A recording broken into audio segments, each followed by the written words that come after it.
Welcome back to Sessions with Dolly. This is part 2 of episode 4, where we were discussing how we can draw insights from survey data. So in part 1, we discussed the use of research questions to guide our analysis and how to use some basic Excel functions. So in this session, we're going to discuss step 4, which is drawing actionable insights from a survey. So in the previous episode, we had discussed research questions, and just so we can remind each other, remember, like, a research question is a question that clearly articulates and pinpoints the specific issue that the study or research aims to answer. And we have your main research question and some sub questions, and this led us to the development of our surveys, because essentially what research questions does is they help to identify the specific issue and ensure that we are asking the right questions that would answer. So in Tabo's case, we remember that we had identified that he's looking to answer the question, like, is his tuck shop important? Is it needed or what? So essentially, this was Tabo's research question. To what extent do students and staff at CDB High School perceive a need for a tuck shop? So next, we're going to be identifying then, like, okay, as part of our survey, remember the survey was also another form of Tabo trying to collect information that would help him stock his tuck shop.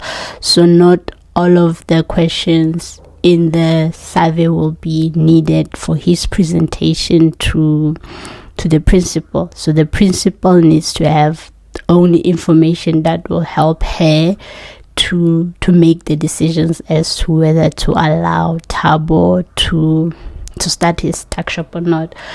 So let's go into that. So we're going to be talking about the identifying indicators. So identifying these indicators is really important for us to draw insights to what actually the principal needs to know, what will help the principal make the decision that she needs to make. So these are some of the questions we picked out from the survey, and it has 2 themes. So the first one is the understanding the need for a tuck shop. So the principal wants to know, okay, how many people did he actually interview? So because with sample sizes, if you remember from our previous episode, we talked about having a representative sample where it can actually infer to the whole of the school and say, okay, most of the people here admit that there is a need for this. So we want to see, okay, what is Tabo basing his results on? How many people? I mean, if he said like maybe 1 or 2, remember in the beginning he had talked to just a few people and that wasn't enough. That's why the principal allowed him to talk to more people so that they could actually make the decision to allow him to start this tuck shop. So other than that, we actually want to see, okay, how strongly do people here actually believe that there's a need for this tuck shop? Okay, we understand you interviewed these people, but how many actually saw the value in having a tuck shop at the school? And from there on, we want to see who actually wants this tuck shop. So that's why a question like, what is your role at the school is important. We want to see, is this the teachers, is this the caretakers, is this the students? And then from there, this would actually help the principal make the decision, because other than the tuck shop just offering like food and other items, you want to know what impact it's bringing to your school. So questions like, have you ever missed a lesson or work because you were out to buy food or essentials is needed, so that you can see like, okay, what are the consequences of not having a tuck shop at the school? Are we seeing a rise in missed lessons or work because people are out there traveling long distances to buy food? So even the number of times this has occurred, are you going to say, okay, maybe it's once? She might think it's not that much of a problem if it's once, or if it's just one person who said, oh, okay, yeah, I've missed a lesson, and how far people have to travel. It reduces instances where accidents happen, especially in school environments where people need to, especially children, need to cross the road to go and buy these items. And the last ones is about describing how the absence of a tuck shop at the school has impacted your work. So the principal really wants to know what is the value that Thabo is bringing, other than feeding the lack of food. You want to see the impact that it's going to have, the larger impact. So that is important for her to then make a decision. So we're going to use these indicators now, because these indicators, remember, they are the ones that are helping us to analyze our data. So you don't just want to analyze everything within your survey. You want to actually identify those indicators that are useful. So we're going to use these indicators now to analyze our data, and we'll do that in a minute.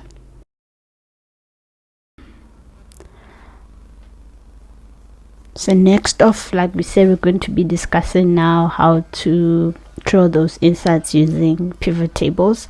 And we were discussing pivot tables earlier, so let me just quickly create a pivot table. So like I said, the easiest way to do is just to come to the corner here and click there. It will highlight all your data. So you just have to go to insert pivot table. So I'd already created a sheet here called the analysis sheet. So I'll just pick existing sheet and put let me put it here. So it will show you where it's been put in. Just say okay. So I've already kind of included some of the questions that we'll be analyzing, and the main research question here, just so that we remember why we're actually conducting the analysis. So the first question is, how many people were interviewed?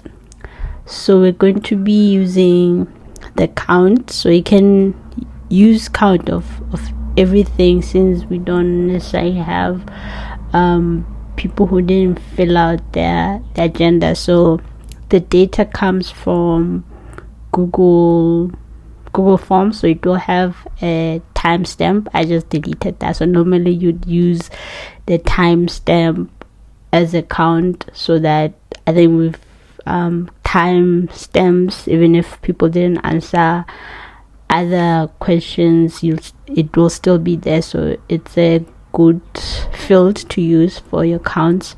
So you'll choose your field that you want to use as a count, which doesn't have missing values. So you'll take your gender and put it under values, and it will count that for you. So now we have 999 people who were interviewed. Perhaps you can just copy that and paste it here. So I normally just do this so that I remember what I'm actually doing. And as I discussed earlier, the easiest way is to still copy, so you don't have to go back and do that insert method. You just copy your pivot table and paste it again. So you're going to be answering the question, what, on a scale of 1 to 3, how do Our people strongly believe there is a need for that. So then you can go back and look for this question here. It's question what?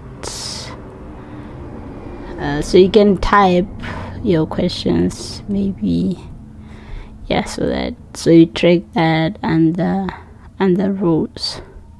So under rows here, you'll see that. Let me just do this. So we had a scale. So a scale is 1, 2, what? So it will show your blanks because it's highlighting the whole sheet. If you want to hide your blanks, you could just click here and then say okay. So it will hide your sheet, and because this is a long question, then it becomes wide like that. So right now we won't really like delve into the data. We're just running this summaries just to see, okay, how many strongly believe you live it like that. Then after that you can go back and actually think about it. Okay, how many believed? So let's do this. Copy, paste. So you just copy again, then you're going to paste it down here. Just remember when you're copy and pasting to remove the fields again. So you're gonna track the row here. So there's a row. So the other thing that you can do is try to, if you wanted to see okay, within these people who strongly believe, then how many were. So this is the good thing about pivot tables now, because we're going to do a cross tabulation of how many between the teachers and the students who actually believed, like had strong belief that there was a need for a tuck shop. So you'll just copy that. Maybe let's put it here. Just paste it here again. So you want to disaggregate this by the row. So what you do is you go to the row and then you'll drag it under columns. So this is how it will appear. So then this gives you a description of, okay, how many students rated this like a 5. So from 1 to 5, meaning 1 is less and then 5 is greater. So this gives you that overview that if it was important to disaggregate by the row, then you can do it like this. So then you get to see, okay, between maybe 5. So I think even with Tabo, he might want to see amongst this people, especially when it comes to money, because it's still a business, you want to see how many of those actually wanted. So yeah, let's go to the next questions. Have you ever, okay, I'll just copy that and paste it here, and just use this nearest one here. Just make sure when you're copying that you've copied the whole pivot table. Copy and then just paste it. So you're going to remove this field now. So just say, okay, so how have you ever missed a lesson? So okay, so you also might want to know from the people who have missed their lessons. You'd want to know, okay, how many are students, how many are teachers. How is this? Like I said, the principal requires information like this, so that she can actually see the impact that all the consequences of not having a tuck shop. So let's try and disaggregate this. So remember, at the end of the day, we're still trying to write a story. Tabo's still trying to write a story that has impact. So let's see. Even the grades, you can use that, because if it's affecting maybe metric results, you can track it and create here. So you actually have to say, okay, how many said yes that are in grade, grade 12, not much. So which grades are actually missing classes?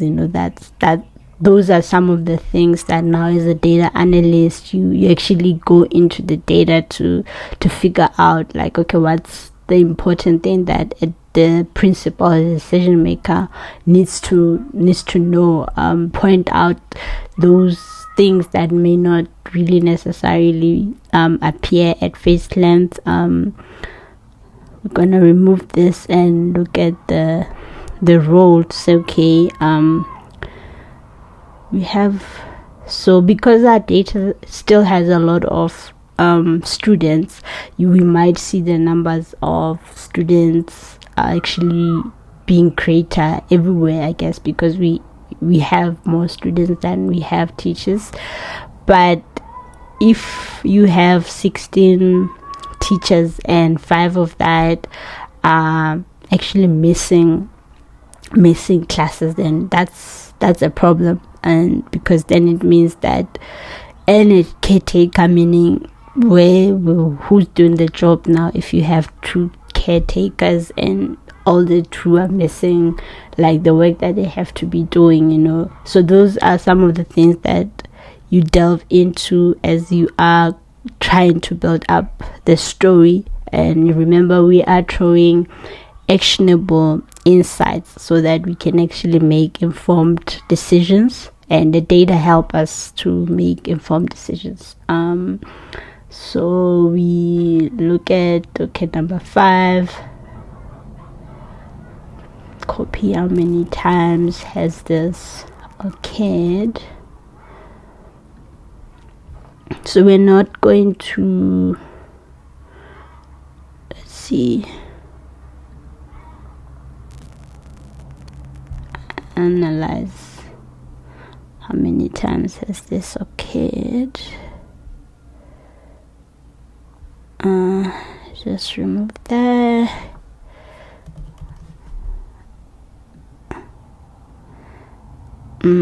So yeah, I think this one also, you want to see, okay, how many times has this occurred.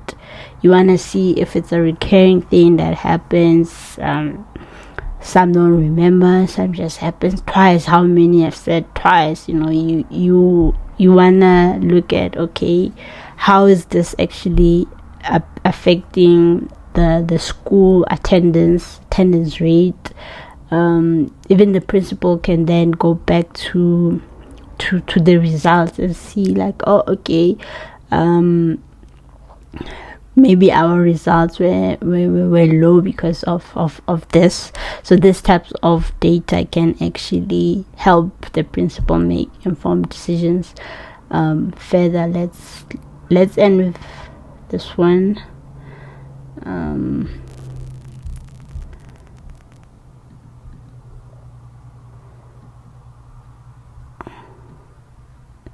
How far?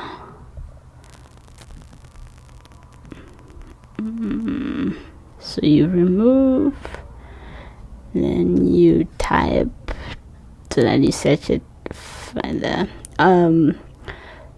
So I think even with data like this one, as you can see, the numbers are a bit skewed. You want to see, so we do have a larger 1 kilometer. So either, I think you may want to clean your data and say, okay, maybe less than 500 meters or more than 1 kilometer, because then the distance is, you look at the numbers and decide to say, okay, maybe some of this I can actually match, so that it's one thing, because the story is important, that okay, people are traveling long distances than just including 1.5 kilometer, 1.2. If you just say okay, more than 1 kilometer, it gives you an idea to say okay, people are traveling further distance to actually go and buy this essentials. And yeah, I think this is just how you can delve into your data and draw insights from your data. You have to look at the aspects of your data, disaggregate by things that you might find important, whether it's by gender. We didn't do a gender disaggregation here because I feel like it really doesn't matter much, because we saw our males and females, they're about equal-ish, so it doesn't really matter. But within that, the roles at the school, you actually want to know, are the students at this, so at the student, like which level are they at, so that you could help the principal make those decisions. So yes, we'll end here, but in the next coming episode, we'll now be touching on presenting your data. So once you've done your analysis, once you've dig deep into your data, and once you know your story, you're building your story now, you want to ensure that you present it in a way that actually pushes action, and that's what we're going to do. So stay tuned to that one.